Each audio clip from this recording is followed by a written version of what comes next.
and today I thought I'd do my October reading wrap up. I've not read loads of books this month. I think I've read 6 books this month. I mean, it's still decent.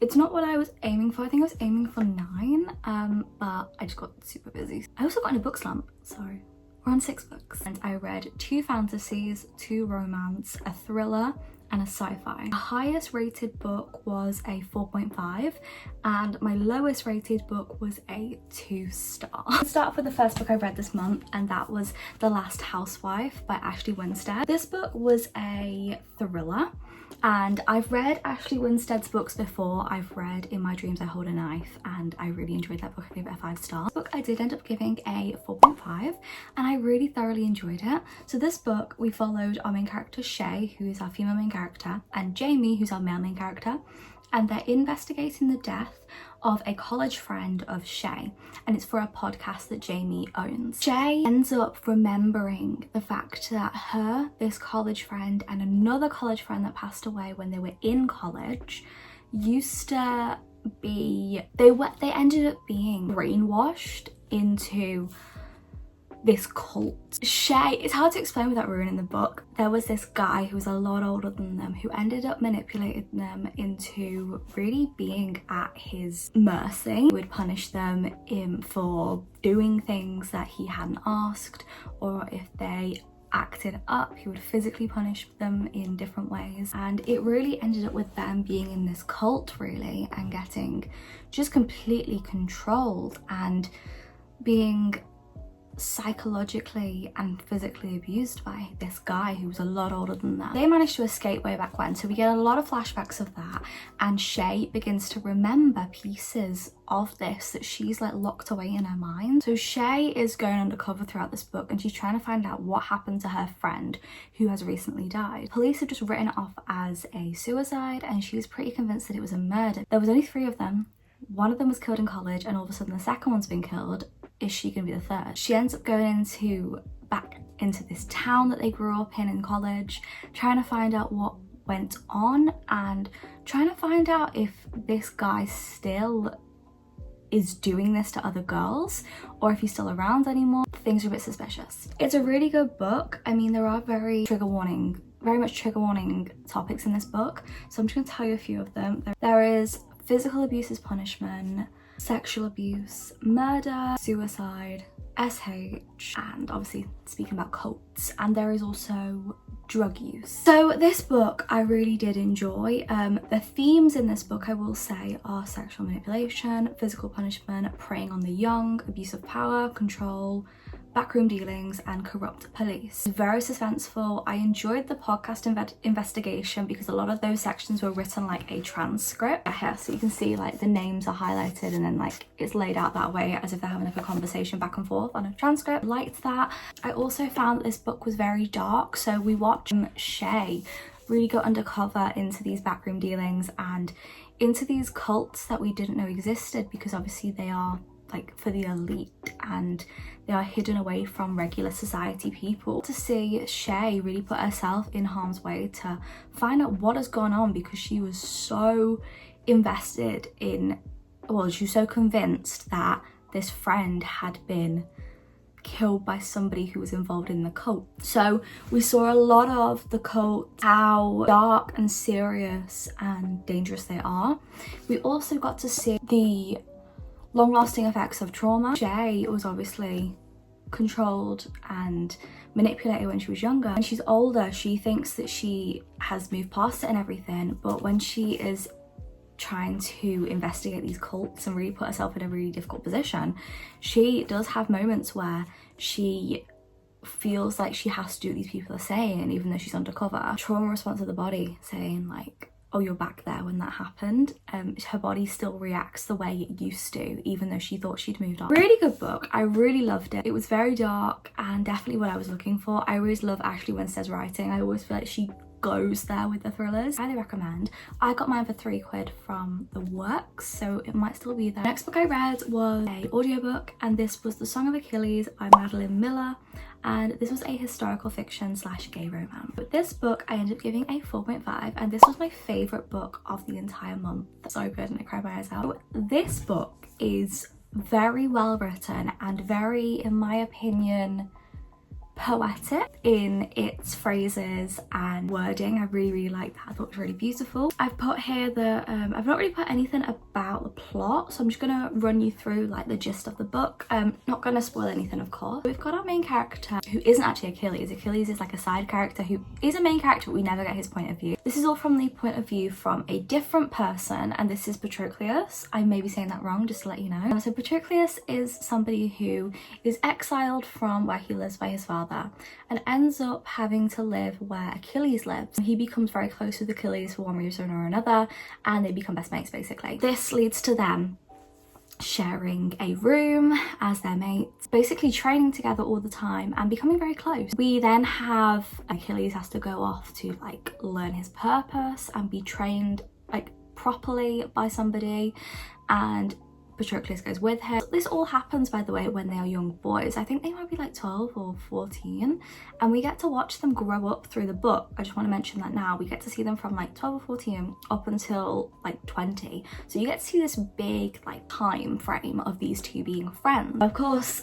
we all know what happens to Achilles eventually, and it's this bittersweet story that you know how it's gonna end, but you still can't stop reading it because the writing is just done so well. So throughout this, we watch Patroclus and Achilles become really good friends, really close with each other, and fall in love with each other. And it's done in such a poetic, beautiful way. The wording is gorgeous, and that alone had me bawling. So many twists and turns. I mean, there's the gods and the goddesses, then you've got mythical creatures, you've got the war when it's the like Trojan war with the Trojan horse, Helen of Troy and all that stuff. Really well written book. I would say go into this book as blind as you possibly can be, because I did, and the experience I had from it was absolutely beautiful. And as I said, I gave this book a 4.5. I really enjoyed it, and it was my favourite book of the month. Let's talk about my opinions that are written down. I've put that the ending was beautiful, bittersweet, and I cried.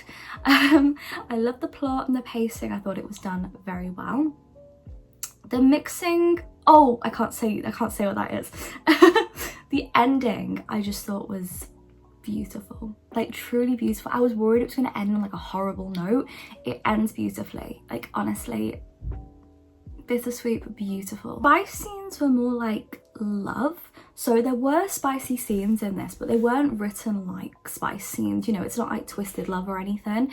It was proper love for each other and adoration, and off my heart. The writing, I've said, was poetic, as I've said, and the battle against Troy was the main plot towards like the last, I'd say the last quarter of the book, or last third, was all centered around the war and the Battle of Troy. Very, very heavy on that part, and I really did like it. It was my favourite part of the book. I really did enjoy seeing them age over the course of the book and watch them grow up together, because you watch them become like friends as they were younger, and then as they got older they started to be curious about each other. Like there was a part when they were 16 and they were like, Patroclus had moments where he was thinking, why do I feel this way towards Achilles? Why does my heart feel this way? Why do I look at him and blush? And then it gets to the point where they're like 18 and they're starting to experience things with each other. By the time that they become like 20, it's like they really know each other inside and out. Gay romance, the mythical creatures was like a great aspect. The only thing I had was a problem was, now obviously this isn't going to be a shock because we all know what happens with Achilles in story and in legend and everything. I thought the death of Achilles, to me, was a bit weird, and that's all I'm going to say about that. I just thought that the death was not how I was going to expect it to be. The whole context behind it, loved it, thought it was brilliant, and it really had that effect on me, that lasting effect that I was like, oh my god, wow. The actual reason for him dying, like what ended up killing him, I was just a bit baffled by, because it wasn't like the actual story. The next one is my worst book of the month. Gave this a 2 star. It's a fantasy supernatural book, and Her Majesty's Royal Coven. I hated this book. It was written by Juno Dawson, meant to be about witches. So this book was about a couple main characters. We had quite a lot of point of views. So I've written down the main characters actually, which is very helpful. Thank you, past Liv. I've written down these characters that we hear from are Leonie, Neve, Helena and Elle. These are the concept, these are like the information I've written about these characters that we're told. We've got Leonie. Leonie's a black character and she is gay, I'm pretty sure. She has a girlfriend in this book and she's very much supportive of the gay community and very much for modern things now that we have to fight for. How do I explain this? Because there's a lot of things. So she's very much for trans rights, gay people, minority representation, a lot of different topics people do have to still fight for today. Neve. So Neve is very accepting of these things, however she doesn't understand them all, and she's a vet and she is a mind reader. All these girls are witches, by the way, I just forgot to mention that, I'm sorry. Then we have Helena. So Helena is the leader of the HMRC. Helena is incredibly power hungry. She's transphobic and unable to accept change, and she kind of represents that older generation that just don't understand the changes in modern society. And then we have Elle, who unfortunately the only stuff I've really got from her character was that she was a mum and emotionally driven. And that kind of bugs me, that was literally her sole personality in this book, was mum, emotionally driven. That's it. No other discernible personality or anything. Like, I was really annoyed by that, but that's a side rant. In this book, the basic plot is there is a prophecy that people have seen where something bad will eventually happen, involving a young male leading to the end of everything that we know. It's the end of the world. So it's set in the UK and Helena decides to try and find if she can imprison this person before they end up becoming this like world-ending abomination of a person. A lot of talk about the fact that there was wars in the past that the witches took part in and many people died, many people were slaughtered, and we're in this time where, so basically the humans and the witches live amongst each other. The humans don't know about the witches, they kind of go about their lives in secret. Each of them have different gifts and powers, and it's all very, very personal to a witch what power they end up having. So Helena ends up finding a person who she believes is the person who's going to be the downfall of the world, and he is called Theo. Theo ends up basically a very young person. He's a child, really. I consider him a child. He's like in his teens and knows nothing about witchcraft, knows nothing about warlocks or anything, and Helena wants to keep him locked up and imprisoned, and Neve is interested in actually seeing if there is anything that they can actually control, and by this I mean teaching him how to use his powers so that he could not create the end of the world like the prophecy said. That's the gist of the book. That's how it all starts. Throughout this book, I'm going to talk about like opinions and things now and try not to really give too much away from this book. So throughout this book, we watch as Neve is trying to teach this person how to use their power, and also see her also try and teach another young person, which is Elle's daughter. We don't see much from Elle, if I'm honest, and the stuff we do see is very boring, and it's like, just because she's the mum doesn't mean she has to be a boring character. Stuff we saw from Leonie was that she has her own coven that she's in, and she really doesn't like the old coven. She left it, not anything to do with it really. We then have Neve, who did also leave the coven because she wanted to have a simple, quiet life. So throughout this book we see Helena do more and more crazy things to try and grab for power. It makes sense that she would do that because it's showing like the downfall of somebody. However, I do feel like it kind of just went a bit quick. The downfall was kind of like, it wasn't like a little slope, it was just kind of like boom, and it was a little bit unrealistic for me. The problems I had with this book was the speech was very poorly written. Like, it was very poor and very childish. There were moments when the young children would be talking and the stuff they'd be saying was so unrealistic. I couldn't vibe with it. Really, it just bugs me when people don't write kids accurately. I've also written that the characters were not fleshed out at all. They were very surface level, and I think you can see that especially when we look at Elle. Elle's character was literally, as I've said a million times, a mum who was emotional. No, not it. Another problem I had was I love when books include new things and modern mindsets and modern, what's the word, political things in the world. I love that. But what I don't like is when it's forced in a book. So we had a lot of talk about transgender people and a lot of talk about gay people, minorities and things, but the way it was written was if it was just copied and pasted from like a Wikipedia site on like people, what you think people want to say. There was how do I explain it without ruining the book? That's the problem. So there was a section basically when a character talks about people who are transgender, and there's the discussion on pronouns, and the way in which it's described and the way in which they talk about like how important pronouns are is written as if somebody has literally copied and pasted something off a Wikipedia site. To me, that's just lazy. That's disappointing. Can't you as a writer think of something that this character who you have created from your own mind, can't you think of something that they would want to say to explain pronouns to somebody instead of just literally word for word copying it from a Wikipedia site? And the reason I say that is because the way in which this stuff was said was written so like a definition. And with the rest of the writing in the book, it did not blend, it did not make sense, and that is why I'm saying this. It just did not blend with the book, and I just think that is incredibly lazy. And if you're going to include current real world issues right now, and the fact that people who are transgender are not represented, the fact that people who are transgender are seen still as their gender assigned at birth and not their gender that they identify as, if you're going to include that in a book, I think be respectful about it and really think of a way to write it in a book properly instead of just having it as a plot point to tick a box, because in a way that's how it kind of felt like this author was trying to be modern but didn't do it well. The next book is actually like a TikTok hyped book right now. The book I read was Little Stranger by Lee Rivers. This was a dark romance. I'll skim you the plot line, and I enjoyed this book. I'm just gonna say it's a 4-star for me. Not everyone will enjoy this book. It's a dark romance, of course. Not the best dark romance I've ever read in the world, but I enjoyed it still.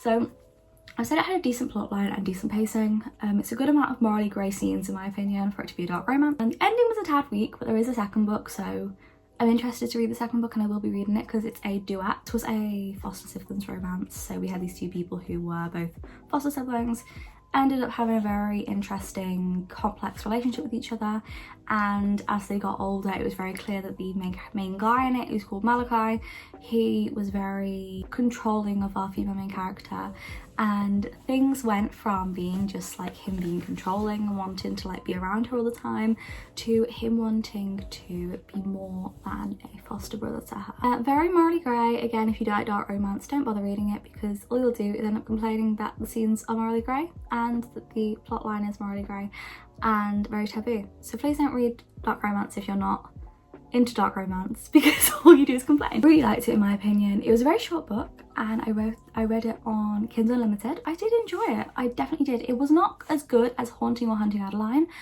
Those are like on a pedestal in my mind, but it was very good and I did enjoy it. Malachi's character was good. I enjoyed him. I thought he was very fleshed out, very interesting character. I liked the whole stuff with the foster parents and how worried and concerned they were being with Malachi's personality, and how much of a strange child he was. Even the dad, he really did not like him. I just enjoyed that.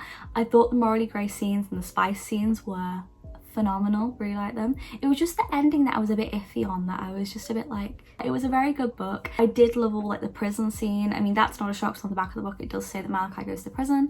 I enjoyed all that, and I enjoyed him coming out of prison. That was like my favourite part in the book, was him being this possessive person who was still obsessed with Olivia. I really liked it.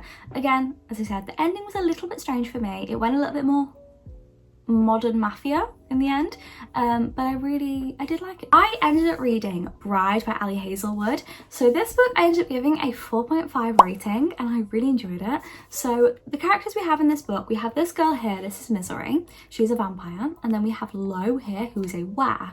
Lo and Misery end up having to marry in a marriage of convenience for a alliance with each other's kind, so the vampires and the wares. For years the wares and the vampires have been at each other's throats, and they hate each other, and they believe that by doing this they will make this alliance and stop this like fight between them, and that there'll be no more bloodshed over everything. The main character Misery ends up going to live with our Lo, and obviously she's the only vampire there, everyone else is a werewolf, and they don't like her. They are worried that she's going to sink her teeth into people, and they have very much misconceptions about vampires. They all know misconceptions, and she finds it funny that everyone really believes these things are not true about her at all. When she gets there, she meets Lo's sister, Anna, and Anna is such a cute character. She's so inquisitive and she's so young, and we find out that there is somebody who is trying to kill Anna. We don't know why. You find out in the book obviously, but at this point we don't know why. Misery becomes very close with Anna, and she starts to become closer with Lo, and are things actually turning out to be romantic? Are these two falling in love with each other? Is there something more happening than just an alliance?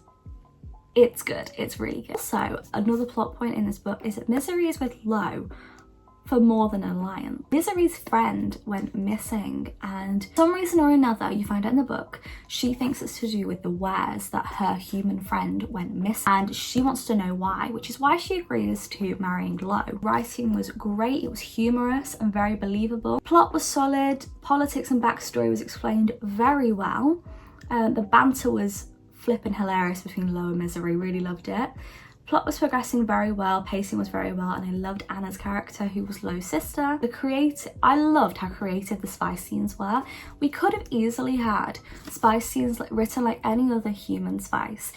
However, because this is vampires and werewolves, Misery's a vampire, Lo is a werewolf. The spice scenes were so creative for this magical fantasy supernatural world. And there's been a few comments on Goodreads, some reviews being like, oh my god, what the hell was the knot all about? And the descriptions of these love scenes are so weird.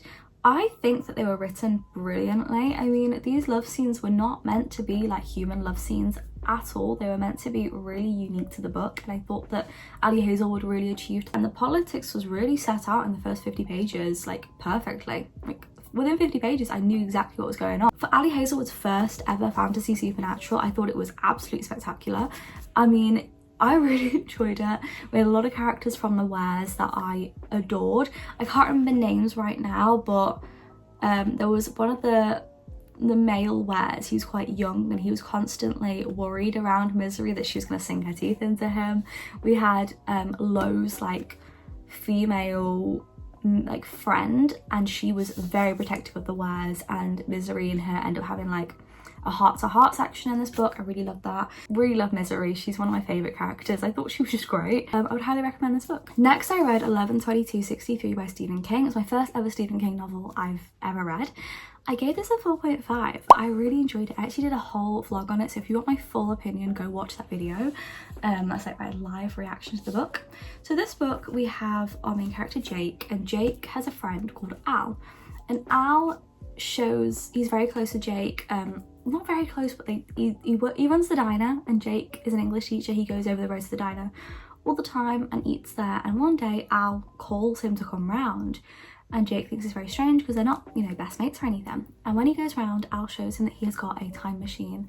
He's got this place in one of his closets that when you go in there, you appear in 1950s. We don't know why.